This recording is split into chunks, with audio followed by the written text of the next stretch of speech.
Bonsoir à tous et bienvenue si vous nous rejoignez sur la nouvelle chaîne ivoirienne. 2 heures à huis clos, c'est la durée des échanges hier entre le président Alassane Ouattara et les évêques. Une rencontre qui intervient après les multiples sorties médiatiques de l'Église catholique, inquiète de la situation socio-politique délétère dans le pays.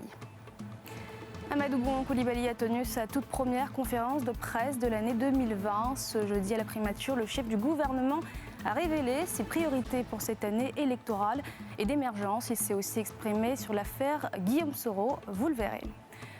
Puis Salva Kiir et Riek Machar se sont enfin entendus pour former un gouvernement d'union nationale. C'était le point clé d'un accord de paix signé en 2018, une décision qui pourrait mettre fin à 6 années de guerre au Soudan du Sud.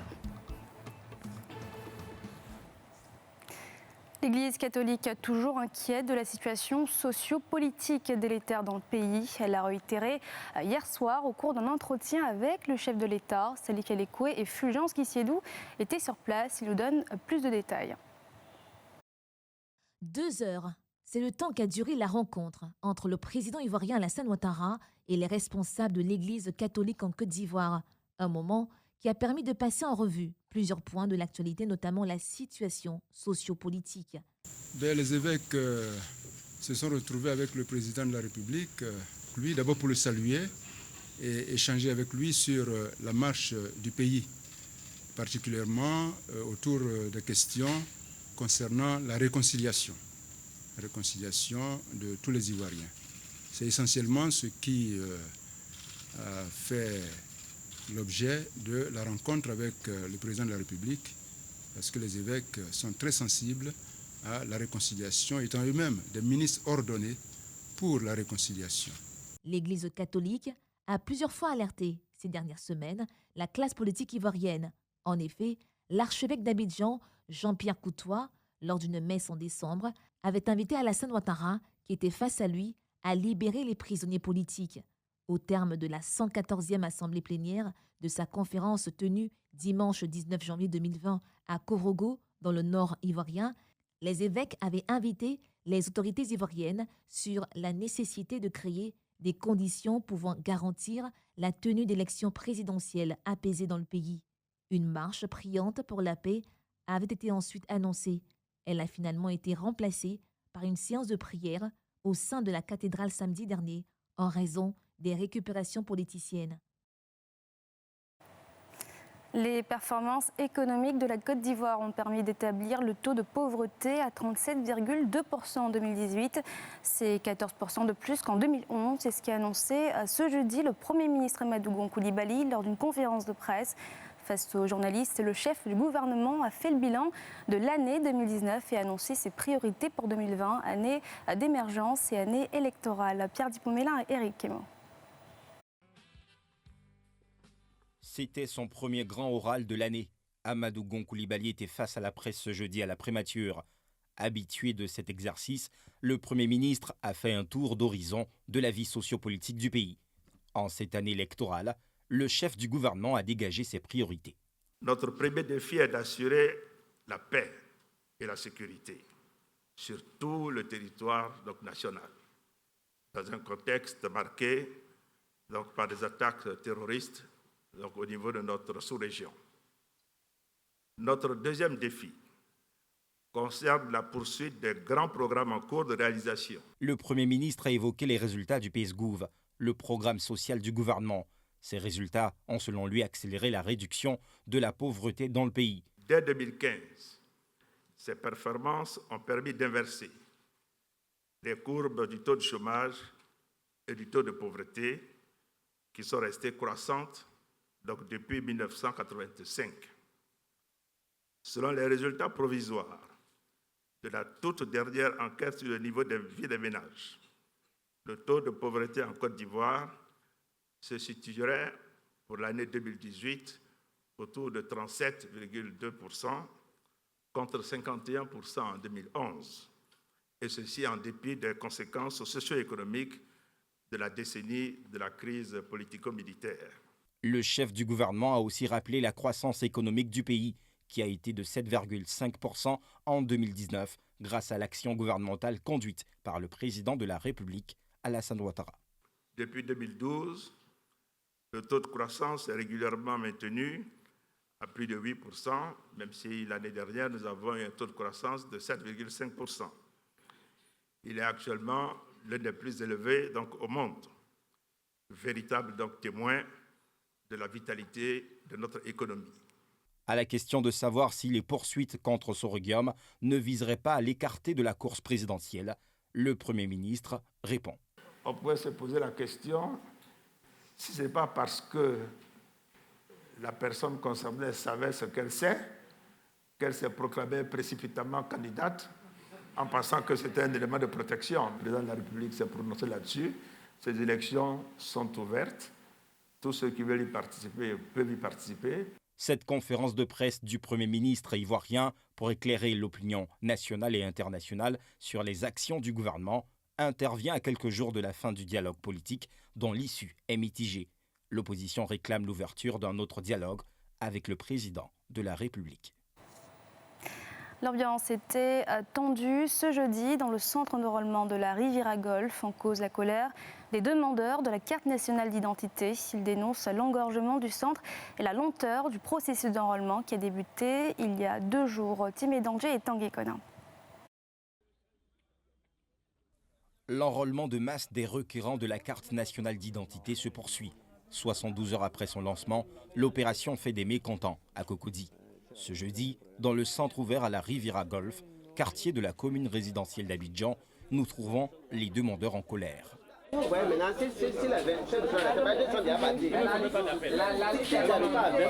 Ces requérants qui se bousculent devant le bureau d'enrôlement déplorent plusieurs dysfonctionnements.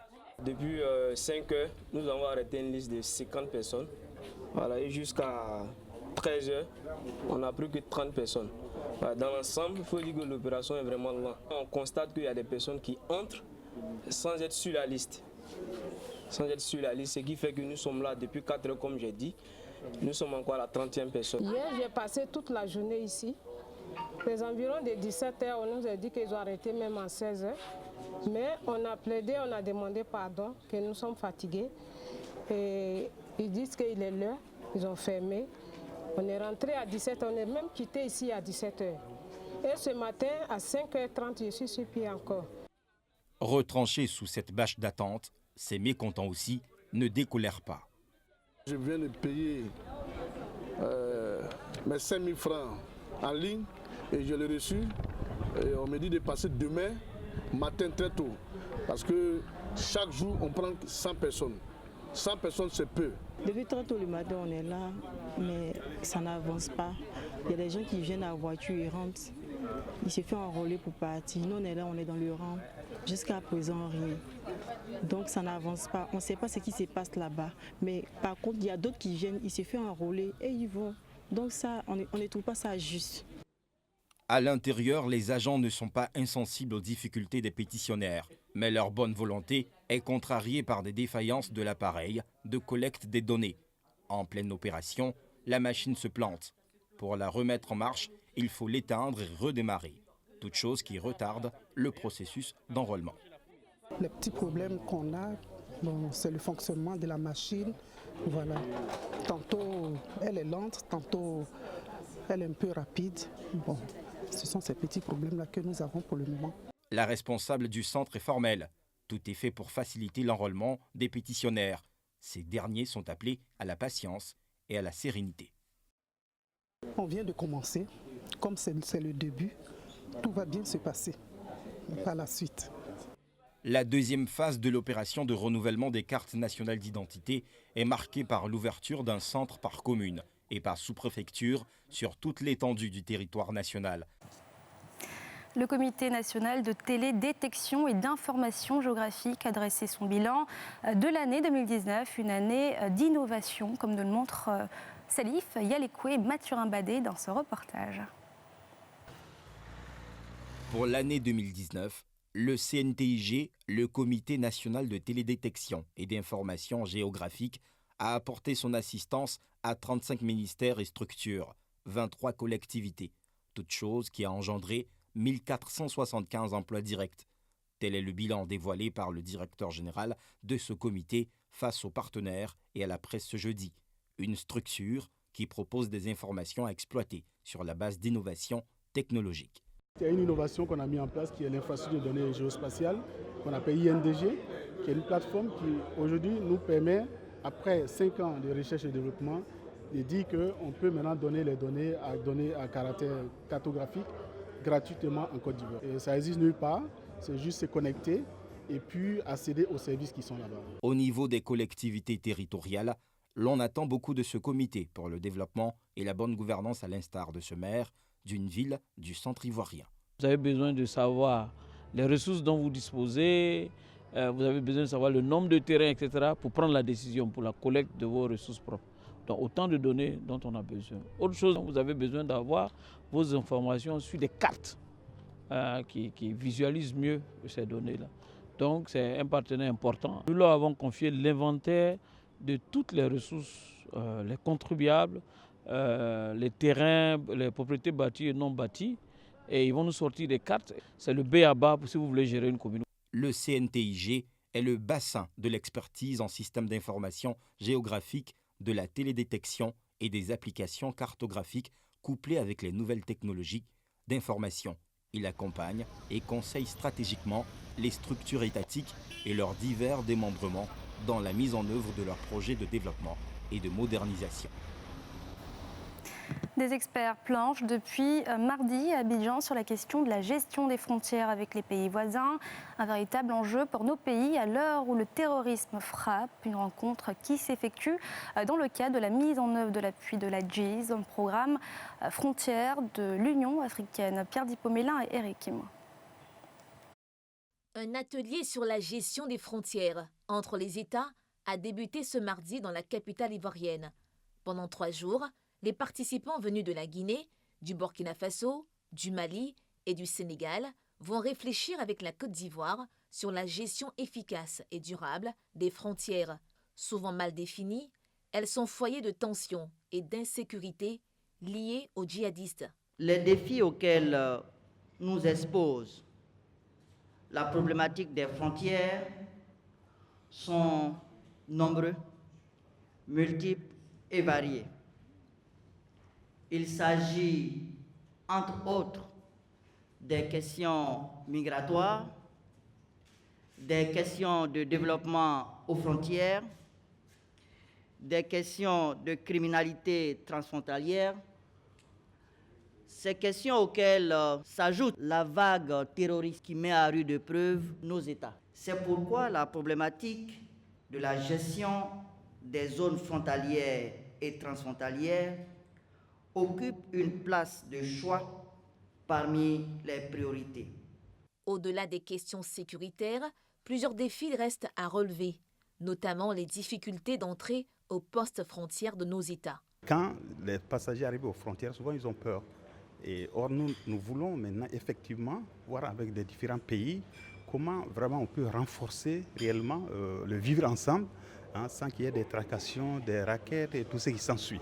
La Côte d'Ivoire, qui partage ses frontières avec 5 pays, a créé en 2017 une commission nationale des frontières.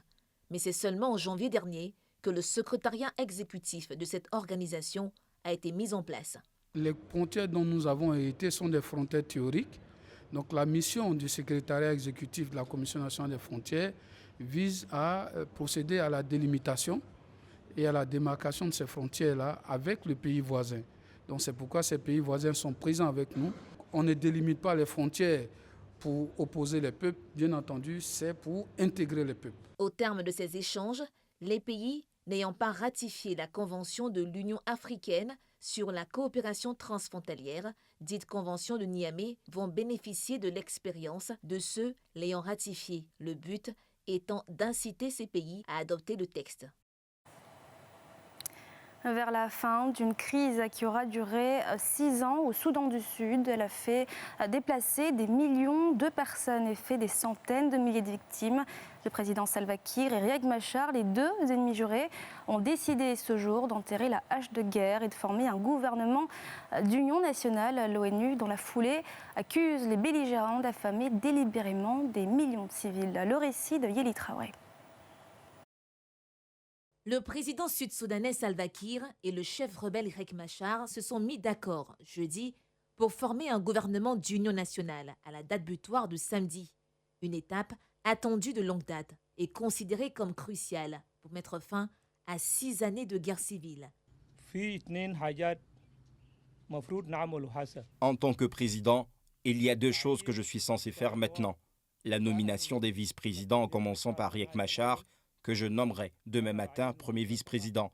Je dissoudrai le gouvernement aujourd'hui et un nouveau gouvernement sera formé le 22. La formation d'un gouvernement d'union nationale était le point clé de l'accord de paix de 2018. Les 2 précédentes échéances pour former ce gouvernement n'avaient pas été respectées en raison de désaccords persistants sur la création d'une armée nationale unifiée, le nombre d'États régionaux et les garanties portant sur la sécurité de Riek Machar. Nous avons rencontré aujourd'hui le président et nous avons discuté des questions en suspens, et ce après que le président ait annoncé le retour aux 10 États. Et nous avons maintenant convenu que nous devons former le gouvernement le 22 février, dans 2 jours. Dans la foulée, un rapport de l'ONU accuse ce jeudi l'armée gouvernementale sud-soudanaise et les différents groupes rebelles en guerre d'avoir utilisé la faim comme arme de guerre entre septembre 2018, date de la signature de l'accord de paix, et décembre dernier. L'un des principaux thèmes du rapport et l'une des causes profondes du conflit au Sud-Soudan est que des millions de Sud-Soudanais ont été délibérément privés d'accès aux services de base et beaucoup ont été délibérément affamés alors que jusqu'à 80% des revenus mensuels non pétroliers sont introuvables, ayant été détournés des comptes officiels par les politiciens du pays. Le Soudan du Sud a sombré dans la guerre civile en 2013, 2 ans après son indépendance, lorsque le président Salva Kiir a accusé Riek Machar, son ex-vice-président, de fomenter un coup d'État. Le conflit, marqué par des affrontements communautaires, a fait plus de 380 000 morts et provoqué une crise humanitaire catastrophique. Toujours à l'étranger, le bilan s'alourdit au Nigeria avec la fièvre de Lassa.